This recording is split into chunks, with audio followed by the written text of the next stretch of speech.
मेरी जर्नी है वो एकदम यहाँ से 360 डिग्री चेंज आया। पत्नी के प्रति जो स्वीकृति थी, एक संबंध को लेकर, रिलेशन को लेकर जो एक्सेप्टेंस थी, वो काफ़ी बढ़ गई।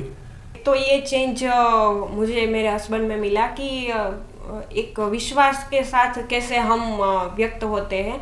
और खुशहाली तो इन दिनों बढ़ी है और आगे भी जाके खुशहाली और बढ़ेगी, ऐसा विश्वास मैं देख पा रहा हूँ। नमस्कार, खुशियों के एम्बेसडर में आपका स्वागत है।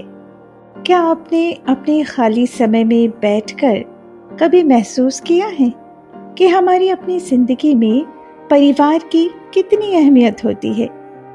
जरूर महसूस किया होगा, लेकिन क्या आंकड़े ये नहीं बताते कि हम बड़ी मेहनत करके परिवार विहीनता की ओर बढ़ रहे हैं?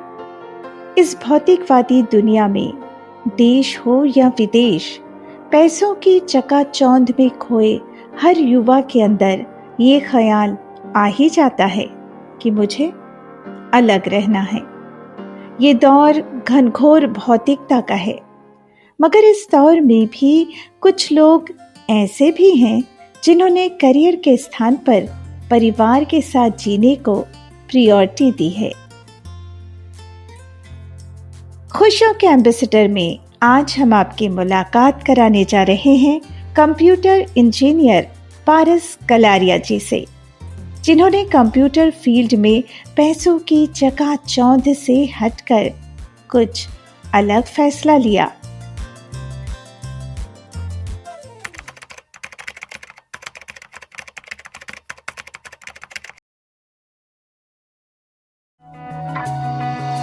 रहते हैं ये खुश हमेशा करते काम खरे, एक दूजे के बन के पूरक साथ साथ बढ़ते रहे, हंसते खिलखिलाते भावों से भरे, खुशियाँ बिखेरे घर घर, खुशियों के एम्बेसडर, खुशियों के एम्बेसडर, खुशियों के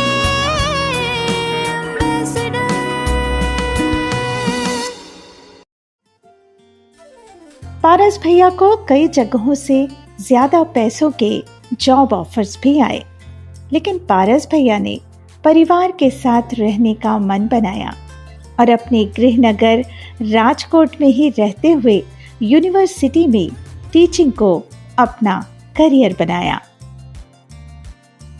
मेरा पहले से ही ऐसा सोचना था कि मैं थोड़ा कम कमाऊँ तो चलेगा, लेकिन मैं परिवार के साथ जीऊँ। तो पैकेज वगैरह है वो बाहर की कॉलेज में ज़्यादा अच्छा था जब मैं पढ़ाने को एज अ प्रोफेसर ज्वाइन किया, लेकिन यहाँ पे फैमिली के साथ रहना था तो मैंने यहाँ पे शिफ्ट किया और यहाँ पे मेरी जॉब शुरू हुई। तब से लेकर अभी तक एक ही जगह पे मैंने काम किया है। आत्मी यूनिवर्सिटी में चलने वाले कोर्स से पारस भैया की जिंदगी में आया एक नया मोड़। वर्कशॉप के तीसरे दिन जो टॉपिक आया उससे मेरा वर्कशॉप सुनने के लिए सहमति बन गया और तब तक मैं वर्कशॉप में पूरा जो हमारा हॉल है वो तकरीबन 650 की कैपेसिटी का है, उसमें मैं लास्ट में बैठता था। धीरे धीरे करके वर्कशॉप के लास्ट दिन तक मैं पहली रो में आ गया। ये एक ऐसी चीज़ है कि जो मैं मटेरियलिस्टिक मेरी जो सोच थी और उसके कारण मैं सोच रहा था कि मैं अपनी लाइफ को सक्सेस बना लूँगा और सुखी हो जाऊँगा, ये उससे अलग चीज़ है और उससे मैं काफ़ी सुखी नहीं हो पाऊँगा ऐसा मुझे प्रतीत होने लगा। और मेरी जर्नी है वो एकदम यहाँ से 360 डिग्री चेंज आया। अगर मैं ये कॉलेज में नहीं होता तो मैं तो ऐसी चीज़ में कभी क्योंकि मेरी अरुचि रही है पहले से ही, तो मुझे तो बहुत ही कृतज्ञता फील होती है। मेरा लाइफ 360 डिग्री चेंज हुआ इसके कारण, एक पूरा ट्रांसफॉर्मेशन रहा। और वरना इस तरीके के चेंज ला पाने पूरी लाइफ लग जाती है कई बार। पारस भैया को यूनिवर्सिटी में चलने वाला कोर्स और वर्कशॉप इतनी पसंद आई कि उन्होंने अपनी पत्नी पिनाली दीदी को भी वर्कशॉप अटेंड करने का सुझाव दिया। आइए जानते हैं पिनाली दीदी की इस पर क्या राय है। ऐसा लगा कि नहीं, इसमें कुछ है जो हमारे अंदर कुछ मिसिंग है और वो हमें मिल नहीं रहा है। और वो मुझे ऐसा लगा कि नहीं, ये विद्या से मुझे वो मिल जाएगा। स्ट्रांगली बैठ गई कि नहीं, इसमें से ही जो भी अभी की जनरेशन में जो कुछ भी प्रॉब्लम हो रहे हैं वो यहाँ से ही मिलेगा। तो मुझे ये बात अच्छे से क्लिक रही कि भाई कोई भी चीज़ है उसको हमें आवश्यकता के अनुसार ही देखना चाहिए। उसका अधिकतम भाग है वो हमें छोड़ देना चाहिए। मतलब कि जो सुविधा है उसमें सुख नहीं है। वो बात मुझे अच्छे से क्लिक रही। पारस भैया के आचरण में जो बदलाव आए उससे परिवार किस तरह प्रभावित हुआ? मेरे मम्मी पापा के प्रति, पत्नी के प्रति जो स्वीकृति थी, एक संबंध को लेकर, रिलेशन को लेकर जो एक्सेप्टेंस थी, वो काफ़ी बढ़ गई। जैसे पहले मैं अक्सर ऐसा ही सोचता था कि मेरे मम्मी पापा ने, दुनिया के सब मम्मी पापा जो अपने संतान के लिए करते थे वही किया है। लेकिन जो वो कृतज्ञता का जो एक भाव था वो पूरा शिविर करने के बाद बना कि नहीं, एक्चुअली उनके परिवेश में जो भी मेरे लिए बेस्ट था वो उन्होंने किया। तो एक जो कृतज्ञता वाला भाव था वो एक मम्मी पापा और पत्नी के लिए मुझे बना। पत्नी के लिए खास तौर से ये मैं कह सकता हूँ पिनल के लिए कि जब भी कोई लड़की ब्याह होकर घर पे आती है तो एक पूरे नए कल्चर में उसको ढलना और मम्मी पापा के लिए स्वीकृति बनाना, तो वो किस तरीके से मैं भी उसको कोऑपरेट कर पाऊँ, पूरक बन पाऊँ, उसके लिए मैं सोचने लगा। ये एक सबसे ज़्यादा एक बड़ा परिवर्तन आया फैमिली के लेवल पे। एक तो ये चेंज मुझे मेरे हस्बैंड में मिला कि एक विश्वास के साथ कैसे हम व्यक्त होते हैं। परिवार में निर्णय और आपसी सहमति किस प्रकार से होती है? जनरली हम जो कुछ भी बात करते हैं, कोई भी पॉइंट पे हो, तो हम रात को मतलब कि खाना खा के बाद में सब 1 घंटा बैठते हैं और घर की जो कुछ भी कामकाज की बात हो या कुछ ऐसा हो कि कहीं पे जाना है या कुछ भी हो, तो हम साथ में बैठ के ही बात करते हैं। और उनका ये मन था इस बात पे कि घर में ये मतलब कि ये बात हो पाए सभा की विधि से। और ख़ास करके हमने तो ये बच्ची के लिए भी ये सोचा कि उनका ज़्यादा मन था उस बात पे कि घर में हम बैठे हो, मतलब कि हॉल में हम बैठे हो, तो जिसको भी मोबाइल का यूज़ करना है वो अपने रूम में जाके करके आए, उसके सामने कोई मोबाइल को ऑपरेट नहीं करे। दूसरा ये भी देख पाया कि डिसीजंस लेना ये फैमिली के साथ में होने वाली प्रक्रिया है। कोई भी निर्णय लेना है तो वो साथ में मिलकर कैसे ले पाए, उसके ऊपर काम शुरू किया।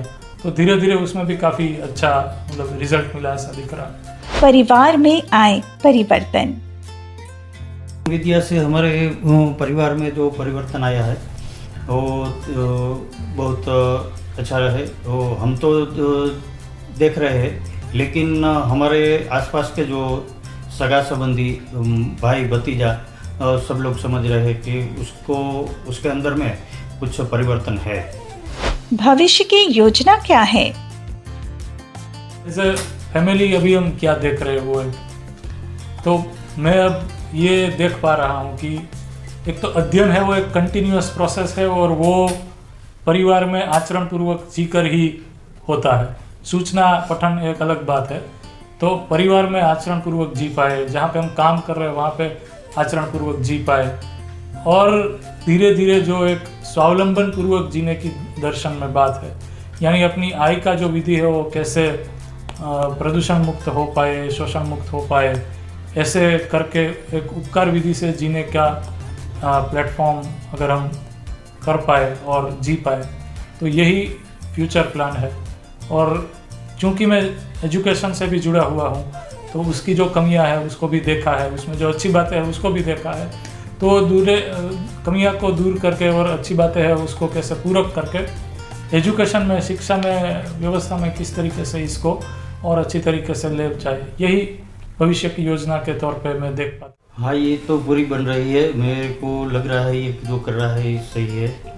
मेरी अब तक की जो लाइफ है उसमें मुझे ऐसा कोई धर्म नहीं नज़र आया, कोई ऐसा कुछ नज़र नहीं आया जो उससे अच्छा हो। ये सबसे बढ़िया है, सबसे अच्छा है। मतलब एक ऐसी रेवोल्यूशनरी चीज़ है, नवीनतम दर्शन है, और हर एक परिवार को, हर एक व्यक्ति को इसको समझना चाहिए, देखना चाहिए, ऐसा मुझे लगता है। और खुशहाली तो इन दिनों बढ़ी ही है, और आगे भी जाके खुशहाली और बढ़ेगी, ऐसा विश्वास मैं देख पा रहा हूँ। तो ये रहे हमारे आज के खुशियों के एम्बेसडर। हम ऐसे परिवारों की, ऐसे लोगों की कहानियाँ आपके लिए लेकर आते हैं जो निकल पड़े हैं खुशियों की राह पर। बस हमें इंतजार है, आप कब निकल रहे हैं खुशियों की राह पर। तो बने रहिए हमारे साथ और हमारे YouTube चैनल को सब्सक्राइब कर लीजिए। खुशियों के एम्बेसडर हर रविवार सुबह ठीक 9 बजे।